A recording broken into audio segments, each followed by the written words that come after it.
10 tanda-tanda kiamat besar yang disebutkan oleh Nabi SAW. Kata beliau, amblasnya bumi di belahan timur yang pertama, terjadi gempa besar. Sebagian ulama hadis mengatakan bagian Asia, di mana Allahu alam. Tapi ini tanda-tanda kiamat besar akan terjadi nanti. Kemudian terjadi lagi longsor bumi di belahan barat. Sisi barat bumi kita tahu wilayah Afrika dan seterusnya. Kemudian amblasnya bumi di Jazirah Arab.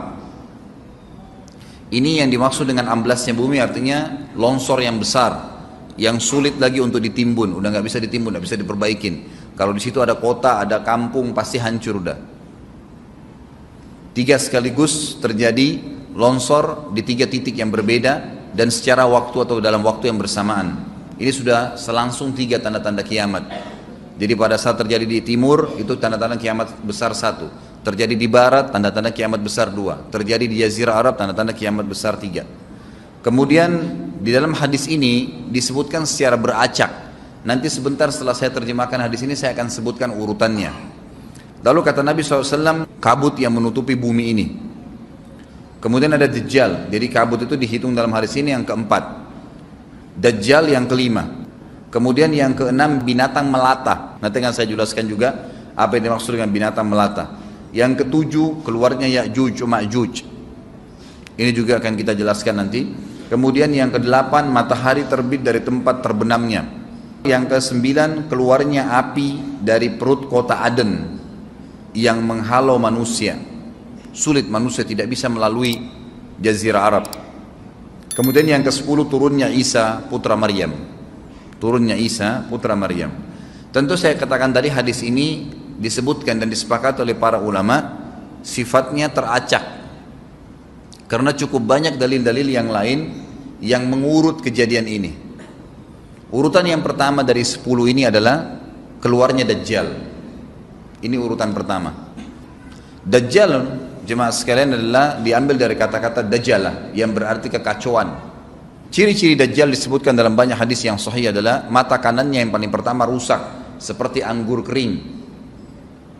Kata Nabi SAW dalam hadis sahih, ketahuilah Dajjal buta mata kanannya dan Tuhan kalian tidak buta, karena dia akan mengaku sebagai Tuhan. Kemudian dia orangnya memiliki kulit yang kehitam-hitaman serta memiliki dahi yang lebar. Setiap orang beriman bisa membaca di dahinya tertulis 3 huruf kafara. Semua orang yang ngerti tulisan Arab, tidak ngerti tulisan Arab akan bisa tahu dan baca itu kafara, kufur. Rambutnya keriting dan orangnya tinggi besar. Kata Nabi SAW, kalau kalian dengar Dajjal keluar di satu lokasi, maka menghindarlah. Walaupun kalian harus lari ke gunung, dia akan keluar membuat kerusakan selama 40 hari. Kata Nabi SAW, 40 hari itu sehari seperti setahun, sehari lagi yang kedua seperti sebulan, hari yang ketiga seperti sepekan, dan sisa harinya seperti hari kalian. Dia akan keliling muka bumi semuanya, dan kata Nabi SAW, seluruh bumi ini akan dimasuki oleh Dajjal. Tidak tertinggal satu lorong, gang, jangankan kota atau desa, kecuali Dajjal akan masuk ke dalamnya, kecuali Madinah dan Mekah. Tidak bisa dimasuki oleh Dajjal. Kata Nabi SAW dalam hadis sahih, karena di setiap pintu gerbang Mekah dan Madinah malaikat menghenuskan pedangnya dan menghalau Dajjal sehingga Dajjal tidak bisa masuk. Pada saat dia tiba di Palestina, waktu yang bersamaan di kota Madinah berkecamuk. Kaum muslimin sepakat semua keluar untuk mengejar Dajjal dan membunuhnya. Keluar dari kota Madinah satu orang yang namanya seperti namanya Nabi Muhammad SAW, Muhammad bin Abdullah, dan dia dari turunan Nabi SAW juga. Dan orang ini punya julukan Mahdi, dikenal dengan Imam Mahdi. Inilah tanda-tanda kiamat yang kedua. Pada saat dia tiba di Mekah, dibaiatlah oleh banyak kaum muslimin, tidak disebutkan jumlah pasukannya, maka terbentuklah pasukan jihad yang mengejar Dajjal menuju ke Palestina. Lalu keluar tanda-tanda kiamat 3, langsung berentetan semua.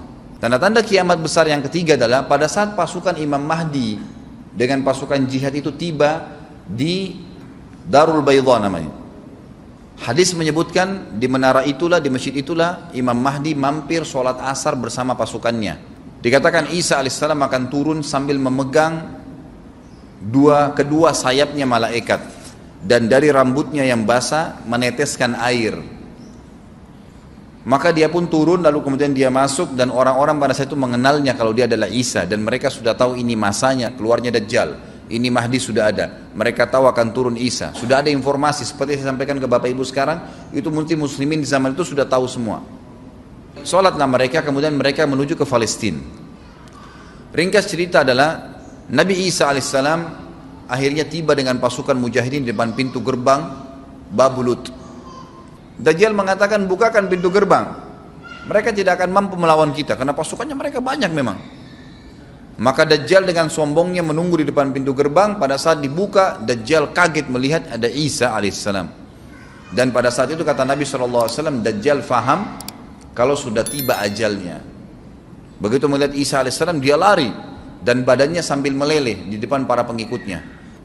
Pada saat Dajjal mati, pengikutnya pada ketakutan semua. Mereka anggap Dajjal Tuhan, mereka anggap Dajjal orang yang perkasa lah, orang yang kebal lah, beragam macam kelebihan. Mereka kaget pada saat mati, maka bertebaranlah mereka dan akhirnya mereka sembunyi di bawah pohon dan di atas batu. Kemudian batu dan pohon akan memberikan penjelasan, hai muslim ini Yahudi, bunuhlah. Maka dibunuhlah pada saat itu mereka. Lalu Nabi Isa alaihissalam memimpin di muka bumi, dan kata Nabi SAW, pada saat itu Islam, agama Islam yang dibawa oleh Nabi SAW akan masuk ke semua rumah di muka bumi, gak tersisa. Satu dunia ini semuanya Islam. Hadis sahih. Maka Nabi Isa alaihissalam memimpin pada saat itu, disebutkan dalam hadis 40 tahun dengan ketenangan menerapkan hukum Islam. Semuanya beriman kepada Allah subhanahu wa ta'ala dan menjadi muslim. Setelah itu keluar tanda-tanda hari kiamat besar yang keempat, yaitu keluarnya Ya'juj dan Ma'juj. Nabi SAW sebutkan ciri-ciri mereka. Mata mereka sobekannya kecil sehingga mata mereka kelihatan seperti sipit, tapi bola matanya besar. Mereka memiliki rambut yang keriting, dan mereka memiliki poster yang umumnya seperti poster manusia.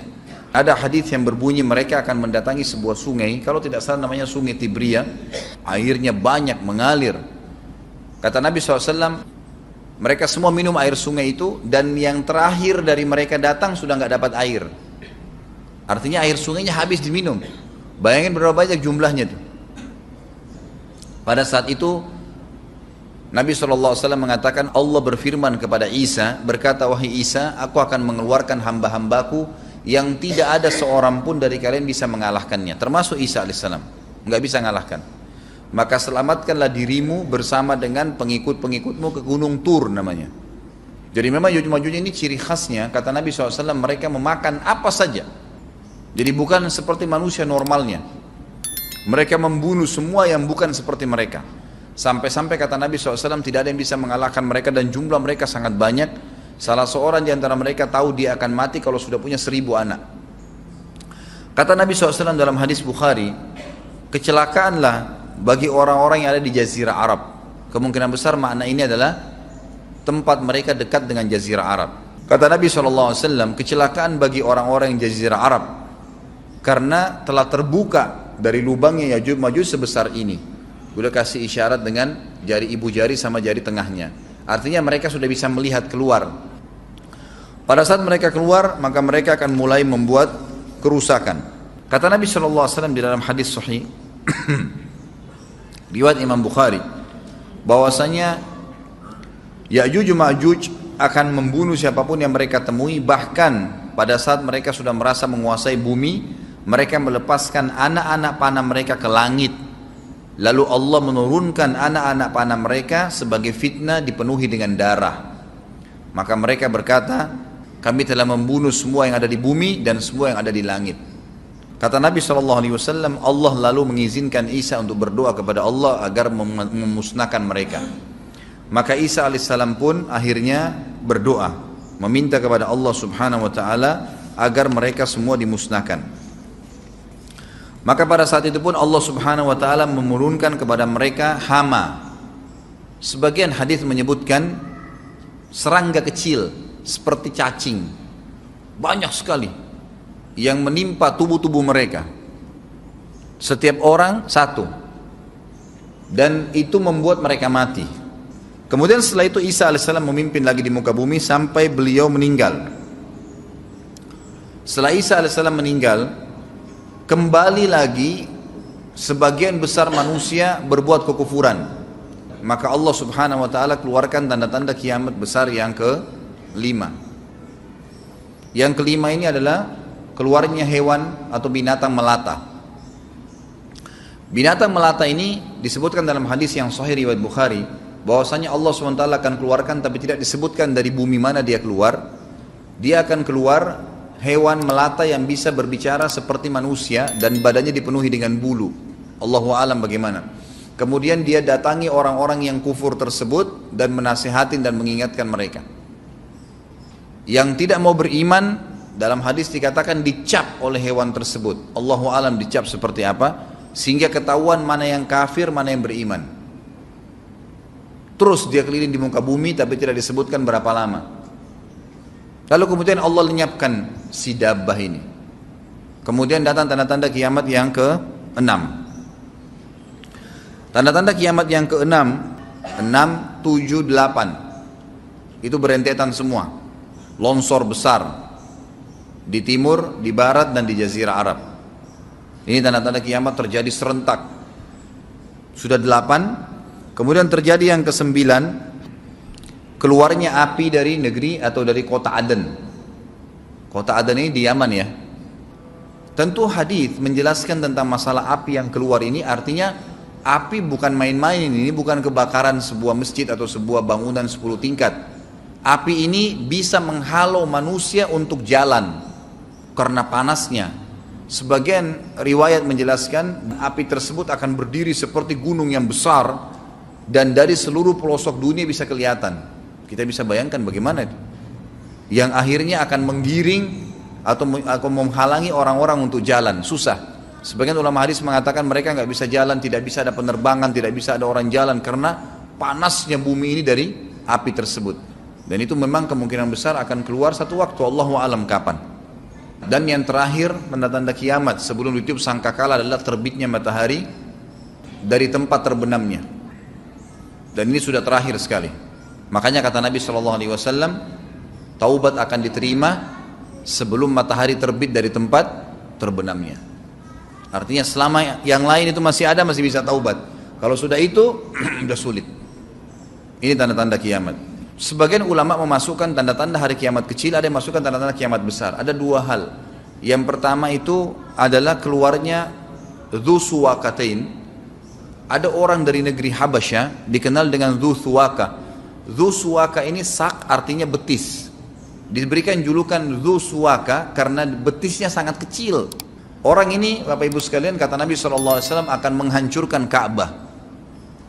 Dan kata para ulama pada saat itu memang manusia sudah sunyi, nggak ada lagi yang datangin Ka'bah.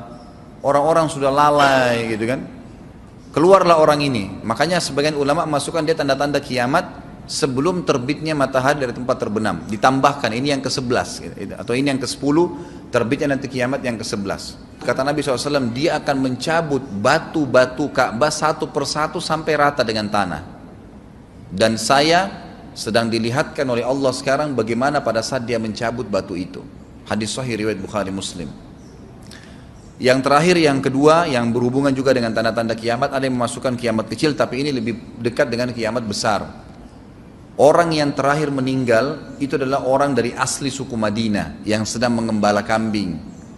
Kata Nabi SAW, orang yang terakhir meninggal dari kalian kalangan manusia, semua orang sudah mati tinggal dia sendiri, tapi dia nggak tahu.